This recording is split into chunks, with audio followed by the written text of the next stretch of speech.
For coming. I really appreciate it. And the thing that to me is so frustrating is that this cataclysmic thing happened to our country, and people don't seem to understand it, understand the gravity of it. And you guys were talking about how it's unusual for people who have been. How many years experience do you have between you, would you say? Well, Jim has several hundred, I think. Probably 80 or 90 between the two of us. So here you are with all that experience. Have you ever seen anything like this happen in this country? I mean, anything like this kind of attack on our political system? Well, no, not at least to me, as disturbing as this. I'm a Vietnam War veteran. I went through all the stresses that in the aftermath of the Vietnam War. But I never felt, even then, that our fundamental institutions were jeopardized. In fact, our fundamental institutions proved themselves resilient then. And we actually came out of all that a better country. And hopefully we'll have the same experience now. To me, it underscores 2 points. One is how determined Mr. Putin is to shape the political landscape both inside of Russia as well as outside of Russia. Whether it be in Europe or the United States or the Middle East or other places, he seeks ways to manipulate and exploit the environments. But secondly, it really does underscore just how consequential that digital domain is.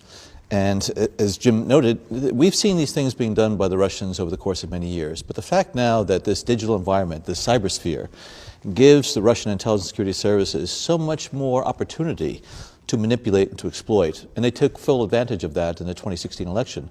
That's why we saw things of much greater concern and intensity than we'd ever seen before.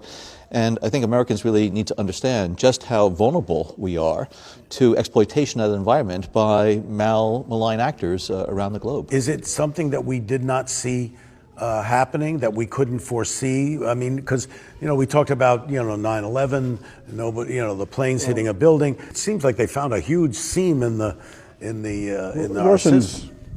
And this goes back to the Soviet era. There's a long history of them intervening and influencing elections, theirs and other people's.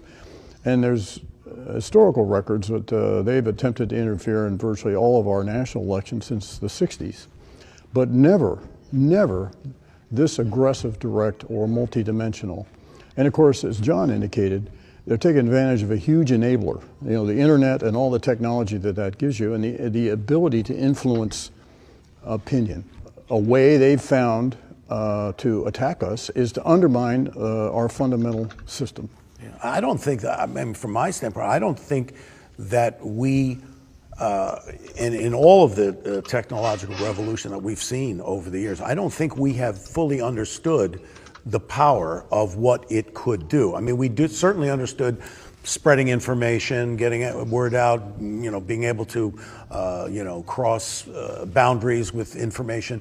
But I don't think we ever thought, I don't know if you hadn't thought how it could be weaponized to this extent. I mean, was that something that occurred to you, or did you see that as something? Well, for me, probably not. That's why when this all began to unfold in 15 and 16, and it was kind of insidious as we became more aware of what they were doing, and then I think in the late summer, early fall of 16, when you really saw the magnitude of what they were doing.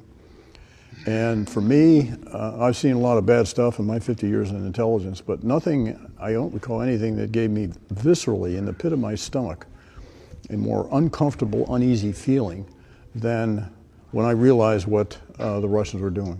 Right. The Russians have conducted active measures for many, many years. And in the physical domain, you have certain indicators and signatures that you can forensically then, connect so that you can trace it back then to the ultimate perpetrator or who directed it.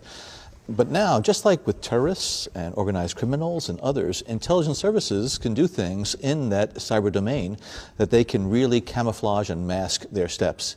So I think we always anticipated that the Russians will continue to try to exploit certain situations, but now with this digital environment, it's become much more challenging for intelligence, security, and law enforcement services to understand exactly who is behind some of these activities that really make it very challenging for us to understand who is actually directing these actions. You guys were there when you saw the initial attack. And you hear this term all the time,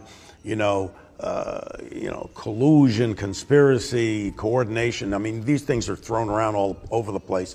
But the idea of active measures that the Russians have, trafficked in for forever.